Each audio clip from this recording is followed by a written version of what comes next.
and he is in fact related to General Mathis. Oh, really? He's never met him. Like, they've not had conversation, but they are related. Oh, that's pretty cool. By like, I think it's like 2 grandparents back or some shit. General Mathis was our guy. He was our commandant for a while there. Well, he was our commandant for a solid like 5 seconds. And then he was immediately taken in to be the Secretary of War. They didn't call him that, but that's what I view that position as. We didn't call it defense until after World War II because we wanted to seem like less of a warring nation. I really don't care. Secretary of War, because you're not going to defense. Let's go, guys. We're all going to fight the defense. No, you go fight a war. You need a Secretary of War, someone who's willing to like go offensive if need be. And I know there's Army guys that don't like him because the Army called in one time wanting like medevac helos out. And he asked the reasonable question, who's shooting at you? Where are they shooting at you from? And what are they shooting at you with? A sit rep. Mm-hmm. Give me a sit rep and I'll send helicopters. And they said, no, just send helicopters, which is not procedure. So he said, no, I'm not sending anything without a sit rep. What's your sit rep? Give me something. Yeah. They're like, no, just send helicopters. And it's like, no, pound sand, Army. I don't give a shit. Disgusting people. That's hilarious. I've never heard that story before. It was a Green Beret that told me about it. Huh, Because interesting. he was involved. And it's like, well, we're Green Beret. Like, come get us. And it's like, I don't care who you are. I'm not getting my guys without a sit rep. Why the hell am I going to come get you without a sit rep? That is pretty hilarious. I do remember when deployed, you would have we would have like our little tags, and you would have Anything like to call a fast card and like everything. 9 lines, sit Yep. rep, fast, Yep. QRF, everything. If you had to call somebody in, you had a card for it. Yep. Cheat sheets. That's exactly what it was. It was always cheat sheets. I knew exactly what pocket everything I had in. There was even on the 3rd deployment when I flew over like open ocean pretty consistently. We got that one card. I don't remember what it's called anymore, but the one card where you pull it off and you can give it to people and it's worth like $100. And so it's like if you go essentially AWOL, like you go MIA and you can use this card. It was used a lot in the Middle East. Like it was used a lot during that time frame. I can imagine. But yeah, like if you were ever by yourself, you had this card and the tabs would be worth a certain amount of money. And you would be like, here's a 5, here's 10. And they could then go to the base and get it. And that's where they would get the information from you. And you would try to get as much help as you can. It was I thought that was a really cool idea when they gave me the card. I was like, it's great you guys do this. Like, this is so smart. Yeah. That's pretty interesting. I never heard about those cards. Then again, I never deployed. But yeah, like there's a lot of weird shit that happens in war. And like, I know that there's a lot of bureaucracy to our war now that there should not be. Rules of engagement, things like that. Geneva suggestions. We've got to follow the rules, but everybody else doesn't necessarily. At least the people we're fighting. Yeah. I'd gotten into an argument on YouTube with one guy that makes videos. He's a very condescending tone, talks about weaponry. And he was attacking. He wasn't attacking, but he had stitched onto the end of a video of another creator that I like, Stack, that I was telling you about, who was talking about the trench gun from World War II and how it got nicknamed the war crime stick over time. And he's like, well, actually, the first time they tried to call it a war crime was actually before it was even implemented, and this, that, the other, and it only got fielded so many places, and most of the guys that had it didn't like it. So was it really what they thought it was or what we claim it was? And it's like, well, actually, let me do my best Redditor. Actually, the time that the information that he posited for the first go around of them calling it a war crime was not them calling it a war crime. So we were not in the war yet, and Britain was utilizing a specific type of ammunition. I believe they called them dum-dum rounds. Okay. Is basically hollow points, and hollow points are against the Geneva Convention. And so Germany had actually written to us to bring Britain up on war crimes for utilizing unsanctioned ammunition, with a clause in there saying, we don't know about the shotguns that Britain has ordered, but they might also be war crimes. And then we utilized shotguns in training. We did a bunch of stuff with it. I think the least credible firearm lobbying group, otherwise known as the NRA, they put out like a op-ed about how nearly half the troops that had the shotgun didn't like it, but nearly half the troops in World War II weren't fighting trench warfare. They were in the cities. Yeah. And it was only really good. Like, if you were in a city, it could be good in a building clearing exercise, except it still was not a short gun. That was a full length shotgun. But it was called the trench gun for a reason. It wasn't called the city gun. Like, duh. It wasn't called the Japanese woodlands gun. It served a purpose in one spot. How the Army tried to implement it everywhere, which was dumb. But to claim that it didn't do what it did is just absurd, because after the use of the American shotgun in the conflict, I believe it was 2 or 3 months later. So it might have been longer than that, because they filed it in September after our involvement in the war, that it was in fact a war crime. Yeah. So the first time, it might be a war crime. We don't know yet. The second time was, it's a war crime. We're calling it a war crime. So clearly it wasn't useless. And the men using it, like even the stupid op-ed he cited, said it was 50-50. Well, this isn't high school, and we're not being graded on an A to F scale.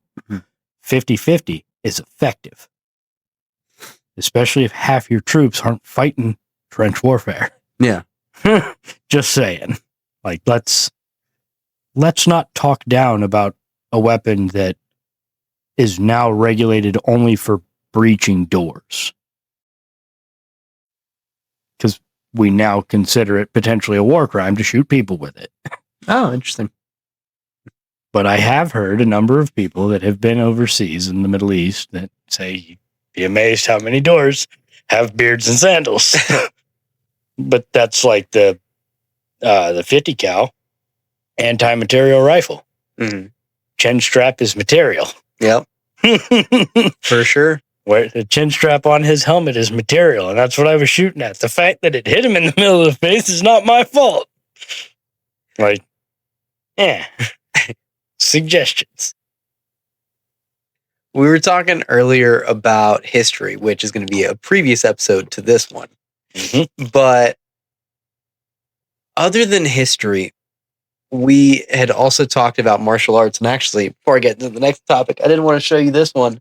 So I don't know if you remember, but I used to fight in tournaments with Mr. Somerville, and he gave me this sword. For part of Team D2, like I used to have like a little thing here, and a it was plaque that was glued on. Yeah. So like I love this sword, but like look at how, I mean, it's obviously very old, but I still have it. But I don't remember if I don't think I ever showed it to you, but no, I don't believe that I've ever seen this. I will say that the scabbard is incredibly ornate. You got a hole in it there and a dent in it there, and some more holes where a piece was supposed to be bolted on. It's been around the block for a while. It's a very decorative piece.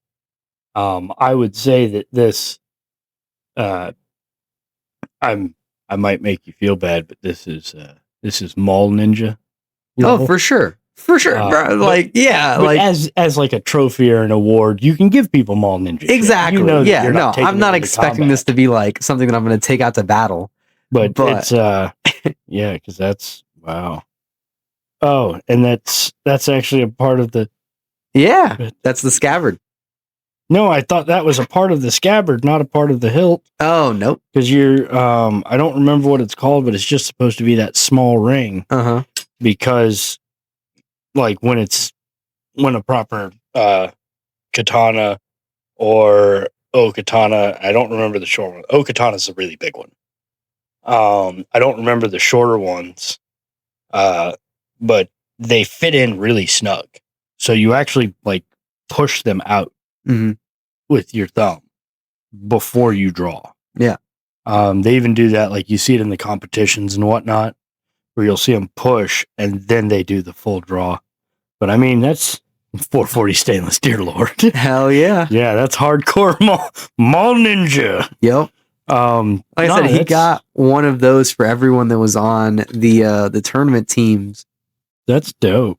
Like But it's hysterically like mall ninja. But I it's thought it still was dope. so cool when I got it. I mean, I still love it. Oh yeah, no, like that's still awesome. I would see if you could like. I know nothing. Oh wow, that's so okay. So that's what happened. The handle has slid back. Mm-hmm. The grip has slid off the tang. Yeah, no, I mean, I would see if you could find somebody to tighten it back up a little bit if they can. I don't know if they can. Like, I don't know how most of this is attached. The pommel is obviously not traditional. Pretty awesome though. As I'm over here shitting on your gift from tournament that I never got to go to. No biggie. No, like that's neat. That's funnier than hell. Yeah. I mean, I'd smack a home intruder with it. I think it'd be effective for that. I mean, I'm sure it would. Even Just the fear factor of seeing it's a guy well, with even blunt, like you just whack the crap out of him Yeah, with a piece of steel. 440. Like you're still hitting him with some weight. Ah, that's funny as crap. Yeah, back martial arts, beating the crap out of you, getting the crap beat out of me by Kelsey, Yep. annoying someone 4 years my senior and punch him in the mouth till he breaks my nose. Getting Production sat area on. back. Yeah, getting sat on by a guy 3 years my junior because he's twice my weight at like 10 years old. Dude was tall. Yes, he was. Paul was enormous. I mean, he went on to do football and stuff, which I was like, Oh, yeah, yeah, that makes like- perfect sense. yeah, it's the same size as Jesse. Yep. And probably a little bit more brains, but there's Dang. no speaking on Jesse. We've met his family. Hell yeah. Love him to death. Jesse, if you ever watch this, we still love you and we miss you. Dude, I miss a lot of people from high school and like that time period. It is such a long time ago now. I miss very few. Yeah. Very few. I didn't have a ton of bad like endings with them. Like it was very amicable, and I kind of just like never saw them again, and it kind of just like whispered into. I'd say it's the same way. You got a dry erase marker sitting here? Yeah, I got a few over there. Why? I need bring me a dry erase marker. Oh God! You Why? got dry erase board. I'm gonna draw some stuff on dry erase All board. right. It'll be It's funny. It's there to cover stuff. Well, yeah, we can cover some stuff. We can make it funny. I'm not gonna make it distasteful. I'm a terrible person, but that's not the point. Well, now you've got them, so now you better talk until I get back. Yeah. So, yeah. Those who have not necessarily watched the first episode that I was on, Manny and I know each other since roughly 2006, 2007. We went to the same elementary school, although we did not know each other there. We actually met through a mutual friend named Kelsey. He was a good buddy of both of us. Went off, joined the Army. He's still there, serving with great distinction and pride, and we're proud of him for it. But yeah, me and Manny, we've really started getting to know each other summer of 2008, working, going to martial arts training, where I was able to let off some steam, and he was just a pretty chill dude. We just beat the crap out of each other back and forth and enjoy the time being spent with people that there was structure, but we were able to just be there. It was great times. We loved all of that.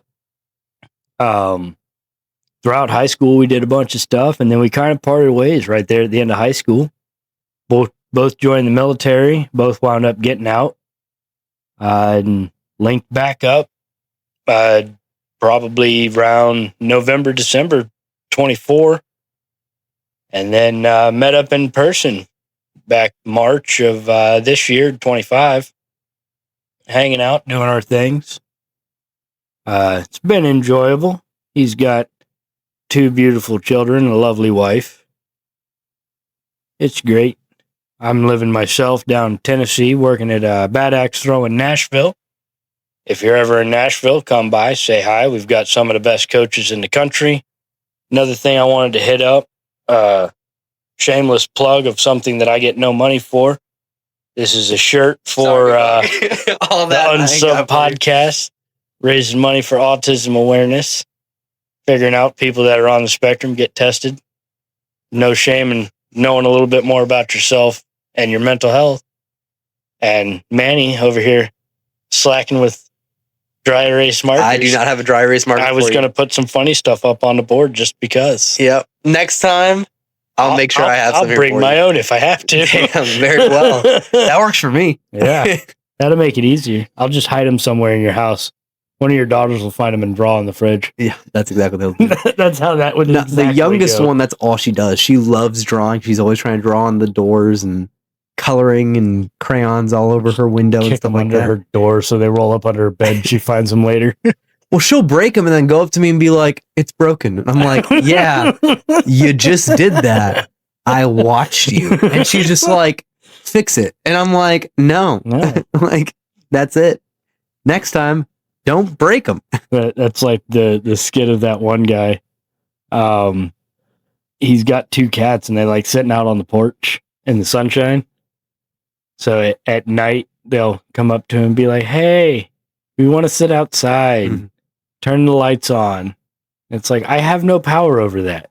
And then I go into my bedroom and I turn on the sun.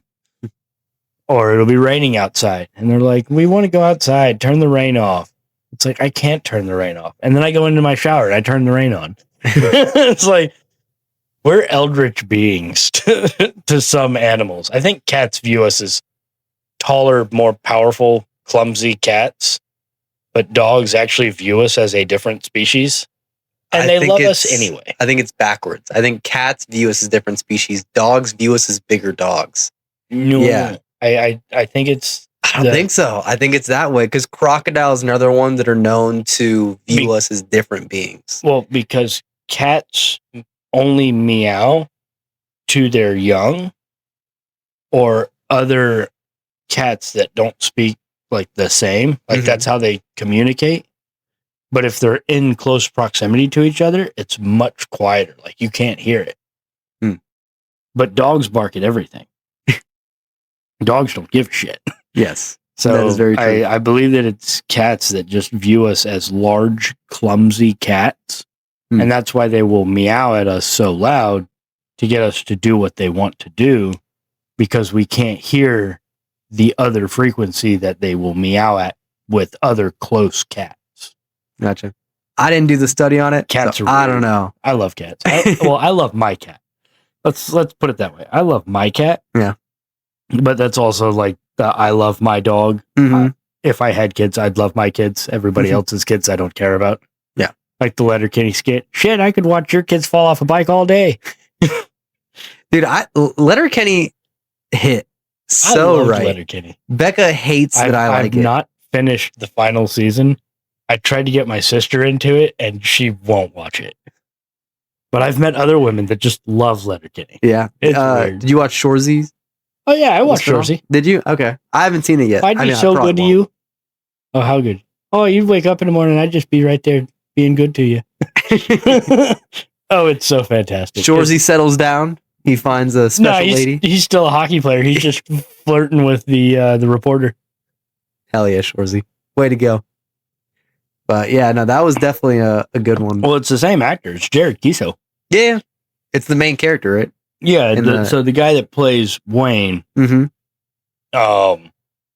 is actually a hockey player. Yeah. He grew up in Canada playing hockey. So his character Shorzy is basically actually him. It's like it's not perfectly him, but it is him. Yeah. Maybe like exaggerate a little bit. Yeah. Throw a little bit of spin on it. But he doesn't like he does the voice a little bit, but it's not as exaggerated as it is in Letterkenny when it's Shorzy. Yeah. Oh, Riley, your mom keeps calling me. Tell her to stop. Like it's not that exaggerated. Yeah. But it's still very funny. Like it's the same humor. Yeah. It's great. I loved it. Hell yeah. But it's only got like one season. It's like, come on, Jared. It's tough getting shows out there. The only excuse I will allow Jared for not making another show or making another season to like Shorzy is if he's secretly playing Wolverine. Why that? Because he's actually only like 5'8". Wolverine is 5'6", and he's actually Canadian. And Hugh Jackman's like 6'2" and Australian. Yeah. And I've had enough of the 6'2" Australian Canadian Wolverine. Give me a 5'8" Canadian playing Wolverine. We got Canadian proper Deadpool. I mean, Ryan Reynolds is fantastic. He is the perfect Deadpool for sure. Yeah. I do feel that to a degree it has come as a detriment to his acting career. You think so? Because now everything just kind of feels like a derivative of his Deadpool that he's made since then. Similar to like Johnny Depp, after he played Captain Jack Sparrow, everything else kind of feels like a derivative, like after that. Yeah. Is a derivative of Jack Sparrow. Interesting. Because I believe it was him in Public Enemies, which is why it's hard to remember if it was him. Because, yeah, technically he's a noir pirate, but it's like 1920s, 1930s American gangster hanging out the side of a car with a Tommy gun. Yeah. Like, it's a very differently played character. And he had such great range, but he just feels like he's almost obligated to be that character because he's played him for so long. Like it's become a part of his personality. I got you. Which I understand and I get it. I mean, John Wayne, if you look at his movies over time, you can see him settling into the character. He played the same man in every movie. Yeah. But you can see him become more definite in that character. And he was that same guy off screen. And which means that in reality, he was never John Wayne. Or I think it was Marion Morris was his given name, something like that. I have no clue. It's a very peculiar name.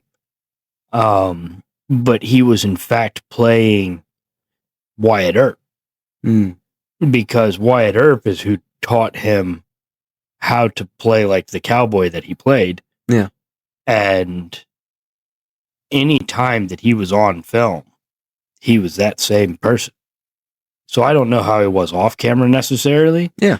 But he was that version of Wyatt Earp anytime the cameras rolled. That's where he learned how to walk, how to talk, what to do. That's where he got that from. And he eventually worked it into being more comfortable. Yeah.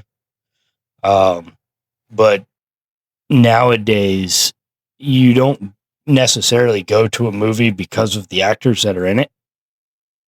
Like, I know everybody's going to go see the next Marvel movie with Robert Downey Jr. in it because it's Robert Downey Jr. in a Marvel movie. But they're not doing it just because it's a Robert Downey Jr. film. It's a Marvel film with him in it. Yeah. No one's going to Mission Impossible because it's a Tom Cruise film. They're going because it's a Mission Impossible film. I get it. I get what you're saying. Yeah. Regardless of what it was, John Wayne played like Attila the Hun or Genghis Khan. which is a white man and Asian face. And people went to watch it because it was a John Wayne movie. Mm-hmm. And people don't do that anymore. Yeah. They might go see a director. Like there's a movie came out last month that I wanted to go see, but I didn't have the money to do so, or the time when I did have the money. By Wes Anderson. I like Wes Anderson as a director. Very peculiar, niche set of films. But I like him. I more go see films based off of the director as opposed to any of the actors that are in it or actresses. Like Quentin Tarantino, I'll go watch a Quentin Tarantino film. Wes Anderson movies, I'll watch them. Who's the other guy? Guy Ritchie.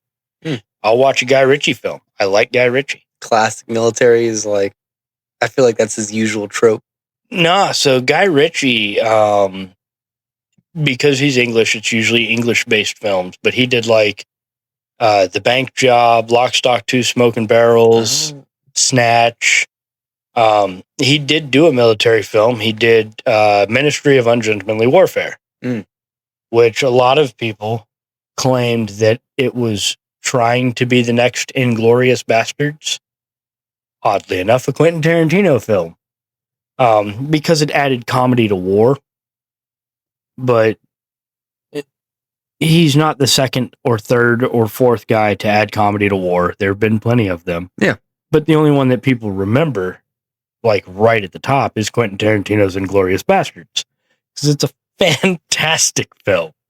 But I really enjoyed Ministry of Ungentlemanly Warfare because it felt slightly more realistic to the type of humor that military members have.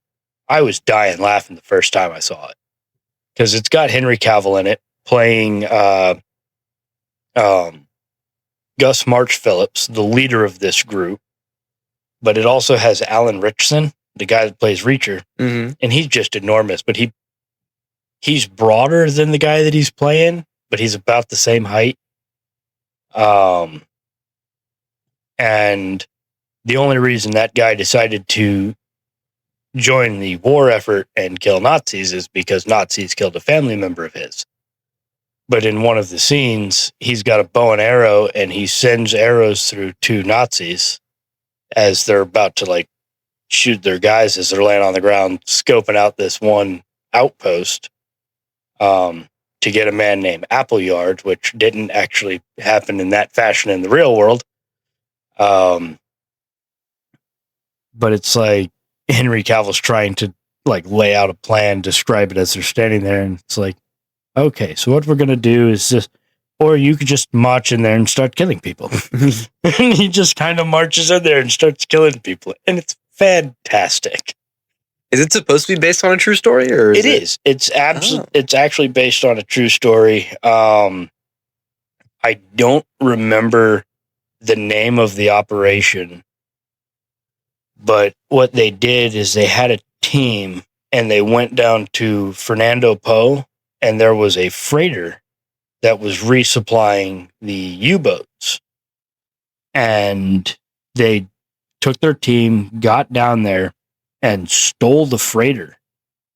But they were completely, like, they were off the books. Like, if the British caught them, they were going to prison. Yeah. And if the Germans caught them, they would all be killed.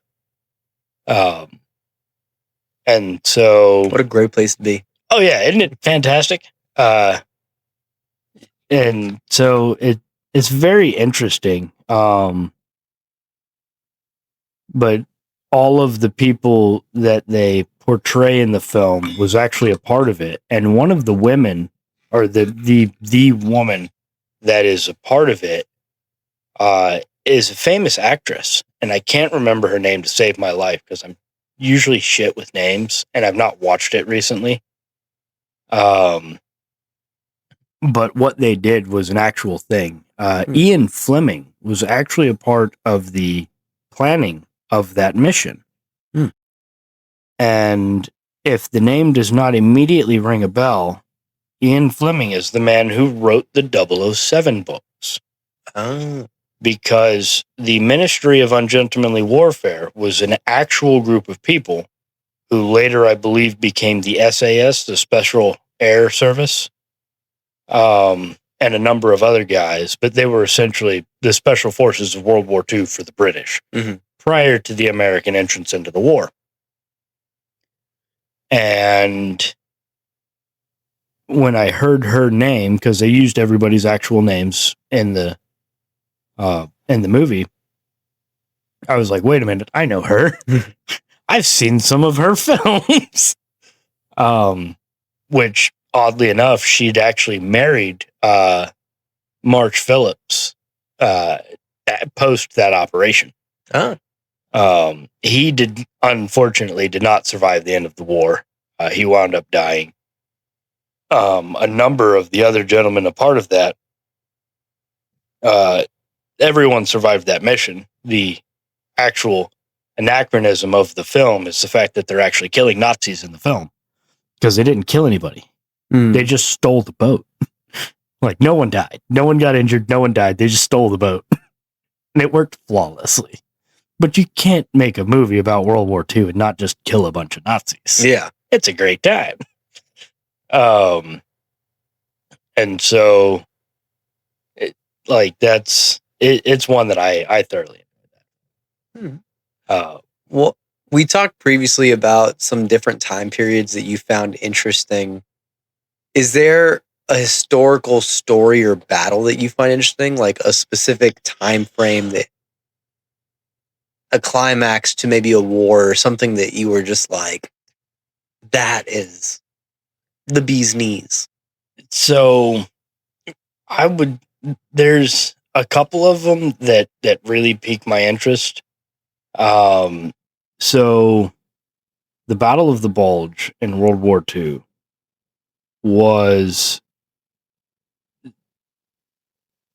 had it not gone the way it went, would not have been called the Battle of the Bulge. It would have been called the Second Blitzkrieg. Because that's what Nazi Germany was trying to do. Push through as quickly as possible, take back control. It became the Battle of the Bulge because of how Germany had gotten stalemated at points along the way. And the Fat Electrician has done a video on it, and I forget the names, but there was essentially a group of like 28 men who stalled a German division by themselves. How big is a division at this time frame?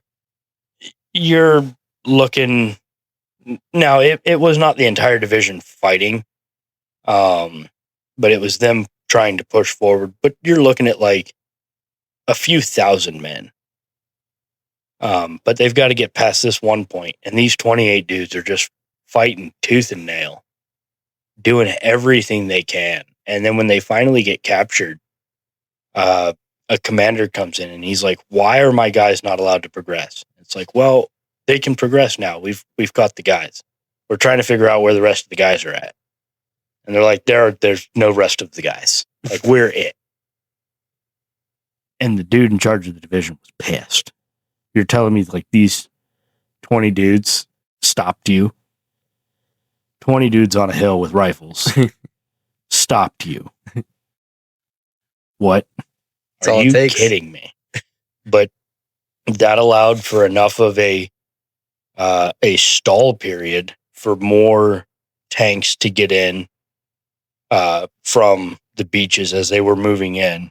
So it became a bulge because of parts throughout the combat zone stalling the Nazi movement forward, which allowed for the Americans and the British, the French, and the war criminals that we call Canadians to move further inland and create a stronger front and do things about it.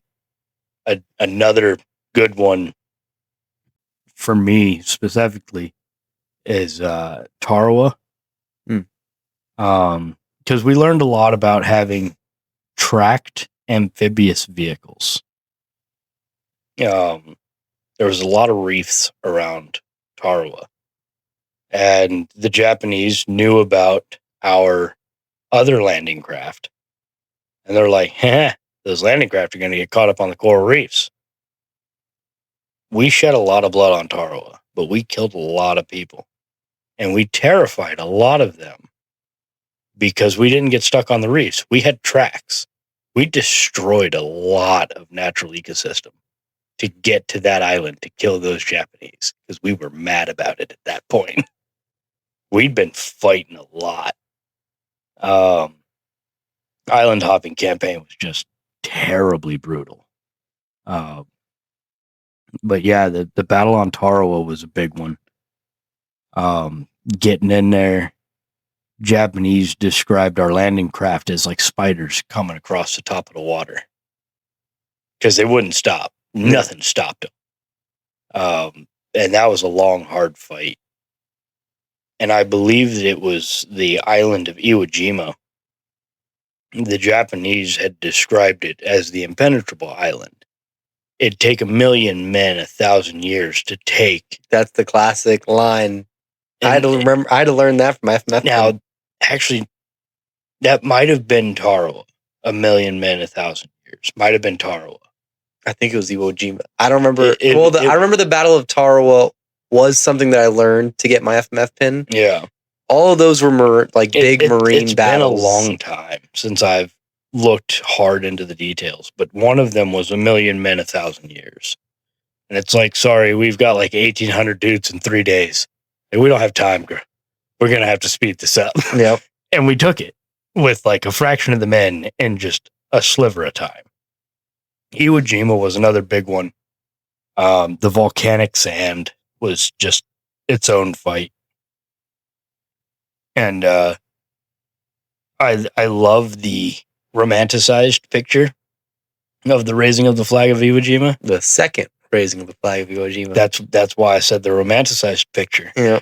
Because the first one was just a like tiny little nothing flag raised on like the bayonet of a rifle.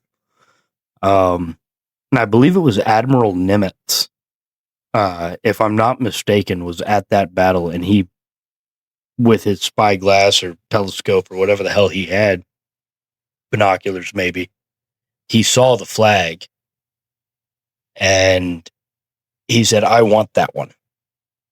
I will send my flag." He took his standard, his ensign off of his ship, and sent it up there for the photograph to be taken of the men raising the flag. Yeah. Because he wanted the flag that was raised over Iwo Jima first. No idea what happened to it. I lost to history. I'm guessing it might be in his family. I really don't care. But it'd be a neat fact to have. Yeah.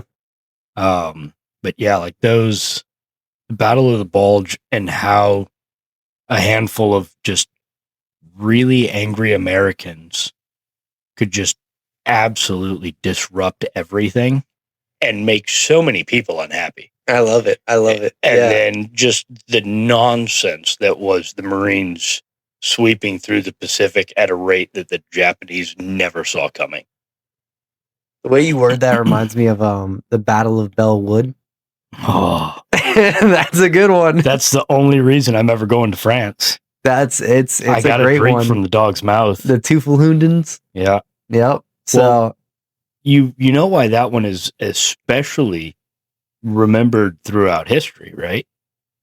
I know that one, a lot of gas was used and they had stopped everyone. And then our Marines were going through gassed and everything, and they just kept coming. And that's where they got the title Teufelshunden, which is a devil dog. Yeah, devil dog in German. So the reason that battle specifically is so historically significant is we've talked a lot about the Roman Empire. Mhm. We've never talked about the place that the Romans chose to not go, which was the Germanic tribes.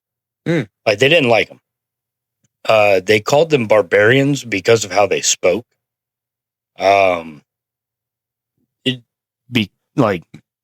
It was literally barbar. And it's like, well, they speak barbar. They're barbarians. Because they didn't speak Latin or anything like that. Tribal peoples living in the woods. But they did have a way to ferment goods. And they were big, hefty people. The Germanic peoples are actually the origin of the Scandinavians. They immigrated out of the Germanic lands north. They were big, hefty, pale fuckers. And they were fat and strong and big. And the Italians living down on the Italian peninsula were Italians. They were shorter than the Italians of today, but they were still Italians. They're not very big. Mm-hmm. So the thing was, you can't push the Germans out of the woods. They live in the woods. They thrive in the woods. That's their battleground. That's where they want to fight. They don't want to get out here on flat land in a pitched battle. Screw that. I don't want to get out on land in a pitched battle. Come play with me in the woods. You're not used to it. I am. Let's go. So that's what they did throughout history. Everybody knew that the Germans fought in the woods. That's where they... Nope. Germans have the tree line. Nope. And so even into World War I, it's like the Germans have the tree line, and it's not like it's just a line of trees like a grove, and then there's an open space on the other side. It's a forest. Mm. And they're well dug in the forest. There's no pushing them out. And a lot of Americans are like, I live in the woods. These guys think they're better at the woods than me? No.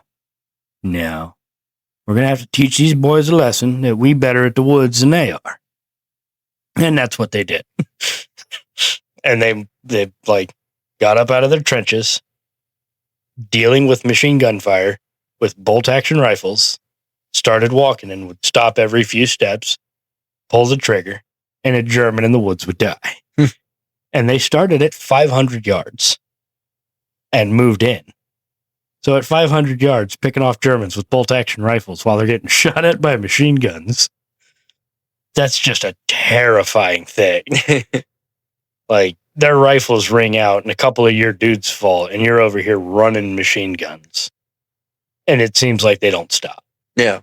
Like, if they'd had a word for a mechanized man, they wouldn't have called them devil dogs. They'd have called them whatever word they would have had for mechanized man.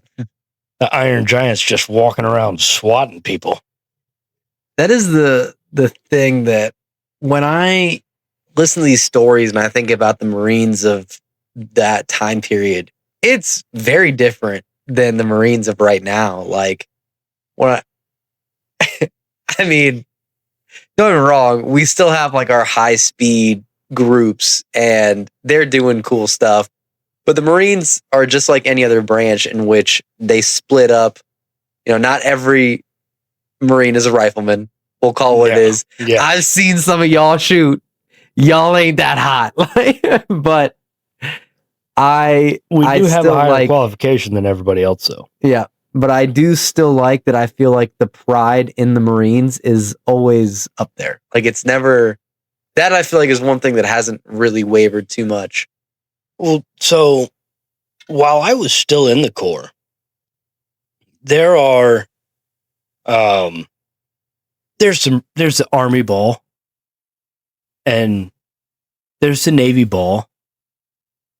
There's whatever the hell the Air Force does. But then there's the Marine Corps birthday. Mm-hmm. Yeah, we have a big party, and you could call it the birthday ball. But you're going to start it with the birthday. Because we care about that shit. Mm. And we started caring about that shit after World War I with General John A. Lejeune. While I was in, I had asked Army people that I had run across, when's the Army birthday? And they didn't have an answer. I'd asked naval personnel, when's the Navy birthday? And they didn't have an answer. November 11th is the Marine Corps birthday. Yep. I remember that one. birthday? I don't know. I was greenside, big dog. I want to make it very clear. You still went through Navy boot camp. I did go through Navy boot camp, and then I went through an abridged Marine boot camp. If I'm not mistaken, it's October 10th. Google it. I think that's right. I think that's correct. But I know that it's October because it's the same month as my dad. My dad is October 2nd. that's funny. I believe that it's October 10th. I remembered the Marine Corps birthday because Zoe's birthday is in November. And it's close. And so it's just a few days off. So I'm just like, November 10th. there was a few days where I mixed their birthdays, and Oh. Becca is not as forgiving as the Marine Corps. I'll just say that. Well, we don't necessarily always get to celebrate our birthday on the birthday, but we will take a weekend to get absolutely trashed. Yep, for sure. Do you have any last words, any final throwouts that you'd like to push out? I would say, just in relation to this, history is not always clean, and it's definitely not clear cut. There's always another layer you can get down into. Military history is often the same. And the fact that Veterans Day is the same day as a Marine's birthday, and the day that an Army soldier got off of leave in World War I don't think it's just a coincidence. All right. Well, you heard it here. Thank you guys very much.